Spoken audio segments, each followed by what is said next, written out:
கர்த்தருக்கு ஸ்தோத்திரம். இன்றைய வசனம் 2 ராஜாக்கள் 5ஆம் அதிகாரம் 19ஆம் வசனம். சமாதானத்தோடே போ. 2 ராஜாக்கள் 5ஆம் அதிகாரம் 19ஆம் வசனம். சமாதானத்தோடே போ. இன்றைக்கு உங்ககிட்ட ஏசப்பா சொல்கிற ஒரு வார்த்தை, சமாதானத்தோடு போங்கன்னு சொல்கிறார்.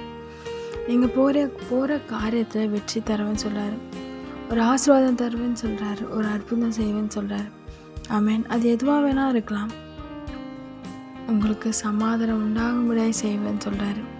ஒருவேளை உங்கள் வீடாக இருக்கலாம், உங்கள் பிள்ளைகள் காரியமாக இருக்கலாம், டாக்டர் ரிப்போர்ட்ஸாக இருக்கலாம், எதுவாக வேணால் இருக்கட்டும். நீங்கள் பயப்படுற காரியத்தில் ஒரு சமாதானத்தையும் சந்தோஷத்தையும் தருவேன்னு சொல்கிறாரு. ஆமென். ஒரு குற்ற உணர்வில் இருக்கீங்களா? பாவத்தோட குற்ற உணர்வில், அதுலேருந்தும் ஏசப்பா உங்களுக்கு விடுதலை தந்து சமாதானம் தந்து ஆசீர்வதிப்பேன் என்னைக்கும் உங்களுக்கு சொல்கிறாரு. கலங்காதீங்க, பயப்படாதீங்க. கர்த்தர் உங்கள் கூட இருக்கிறார். உங்களோடு இருந்து பெரிய காரியங்களை செய்வார். சமாதானத்தை தந்து ஆசீர்வதிப்பார். ஆமென்.